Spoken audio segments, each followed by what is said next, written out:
தொடர்ந்து 4 ஆண்டுகளாக மாவட்ட கலெக்டர் வழியாக முதல்வர் அவர்களுக்கு நாங்கள் தொடர்ந்து புனிதவெள்ளி அன்று தமிழ்நாடு முழுவதும் மதுக்கடைகளை அடையுங்கள் என்ற கோரிக்கை வைத்து வருகிறோம். இந்த ஆண்டும் கடந்த வாரம் தூத்துக்குடி கலெக்டர் அலுவலகத்திலும்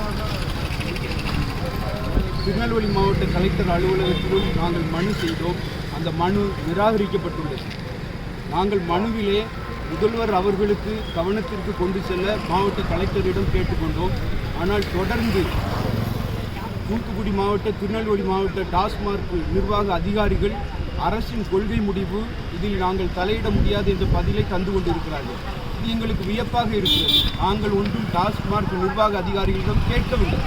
நாங்கள் கேட்டது 2 மாவட்ட கலெக்டர்களிடம் கேட்டது ஒரே ஒரு கோரிக்கை தான். இதை முதல்வர் கவனத்திற்கு கொண்டு சென்று தமிழ்நாடு முழுவதும் மதுக்கடைகளை அடைக்க சட்டமன்றத்திலே கொள்கை முடிவில் மாற்ற வேண்டிதான் நாங்கள் கோரிதம் செய்தோம். ஆனால் தொடர்ந்து டாஸ்மார்க் நிர்வாக அதிகாரிகள் அதே பதிலை இது கொள்கை முடிவு என்று ஒரு கேலித்தனமாக எங்களுக்கு தந்து கொண்டிருக்கிறார்கள். இது ஒரு சரியான பதில் இல்லை என்பதை நான் கண்டனத்துடன் பதிவு செய்கிறேன். அரசு அலுவலகங்களில் நாங்கள் கொடுக்கும் மனுவை வாசிக்கிறீர்களா? நான் கலெக்டரிடம் கொடுத்து கலெக்டர் வழியாக முதல்வருக்கு தெரிவிக்க சொன்னால் சட்டமன்றத்தில் கொள்கை முடிவில் மாற்றம் கொண்டு வர முதல்வருக்கு தான் அதிகாரம் இருக்குது. சட்டமன்ற உறுப்பினர்களுக்கு அதன் அதிகாரம் இருக்கிறது என்பதை அறிந்து புரிந்து அந்த மனுவில் குறிப்பிட்டிருந்தால் மாவட்ட டாஸ்மார்க் அதிகாரிகளே அந்த மனுவை நிராகரித்து அரசின் கொள்கை முடிவு என்று 4 ஆண்டுகளாக சொல்லிக் கொண்டிருக்கிறார்கள். ஆகவே இப்போது நாங்கள் ஒரு முடிவுக்கு வந்திருக்கிறோம்.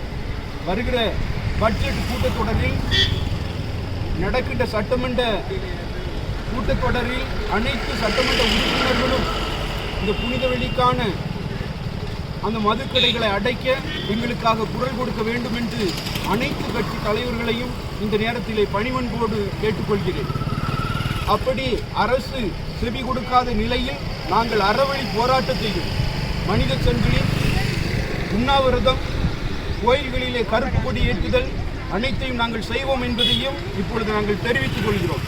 ஏனென்றால் இந்த நாள் ஒரு அமைதியின் நாள், அந்த நாள் ஒரு தியாகத்தின் நாள். அந்த நாளிலே இரத்த தானம் செய்கிறார்கள், நகரங்களிலே மாநகராட்சிகளிலே சிலுவை பாதைகள் செய்கிறார்கள். இதையெல்லாம் நாங்கள் எடுத்து சொல்லிக்கொண்டே இருக்கிறோம்.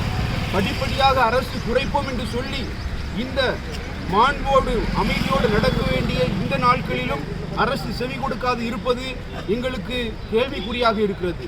ஆகவே இந்த நேரத்திலே டாஸ்மார்க் நிர்வாக அதிகாரிகள் எங்களுடைய தூத்துக்குடி திருநெல்வேலி மாவட்ட மனுக்களை நிராகரித்து மீண்டும் எங்களை அவமதிப்புக்கு உள்ளாக்கியிருக்கிறார்கள்.